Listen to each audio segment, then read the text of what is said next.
एक मुसलमान मित्र मुझे मिलने आए थे। उन्होंने कहा कि मुझे सबसे बड़ा सवाल यही है कि संसार में बुराई क्यों? बुराई होनी ही नहीं चाहिए अगर परमात्मा है। तो मैंने उन मित्र से पूछा कि समझ लें, बुराई की सख्त मनाही है, कोई बुराई कर ही नहीं सकता, तो उस दुनिया से भलाई तिरोहित हो जाएगी और उस दुनिया की शक्ल एक बड़े कारागृह की शक्ल होगी, क्योंकि जहां बुराई करने की स्वतंत्रता ना हो वहां कोई भी स्वतंत्रता नहीं हो सकती। असल में स्वतंत्रता में बुराई करने की स्वतंत्रता भी छिपी है। अगर मैं किसी आदमी से कहूं कि तुम्हें सिर्फ अच्छे होने की स्वतंत्रता है, तो इस स्वतंत्रता का कोई अर्थ होगा? किसी आदमी से कहूं कि तुम्हें सिर्फ अच्छे होने की स्वतंत्रता है, तो स्वतंत्रता कहना फिजूल है। कहना चाहिए तुम्हें अच्छे होने की परतंत्रता है। तब कहना चाहिए you are condemned to be good, not to be free to be good. क्योंकि जब हम कहते हैं कि आप स्वतंत्र हैं अच्छा करने को, तो दूसरी स्वतंत्रता भी भीतर प्रवेश कर जाती है बुरा करने की।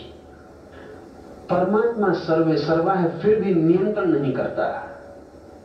इसका मतलब है परमात्मा बनाता है लेकिन स्वतंत्रता बनाता है, परतंत्रता नहीं। इसलिए दुनिया में आदमी बुरे से बुरा होने को स्वतंत्र है परमात्मा के होते हुए, क्योंकि इस बुरे होने की स्वतंत्रता में ही स्वतंत्रता छिपी है। और अगर स्वतंत्रता नहीं है तो आदमी आदमी नहीं होगा, मशीन होगा। मशीन बुरा करने के लिए स्वतंत्र नहीं।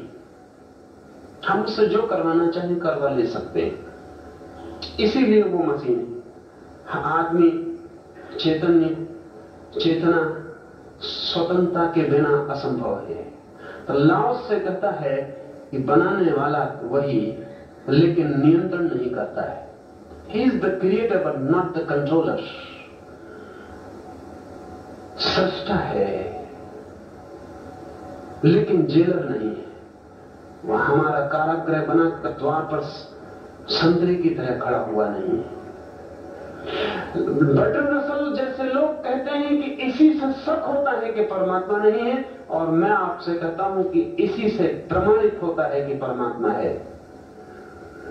क्योंकि जिस जगत में स्वतंत्रता न हो उस जगत में परमात्मा नहीं हो सकता।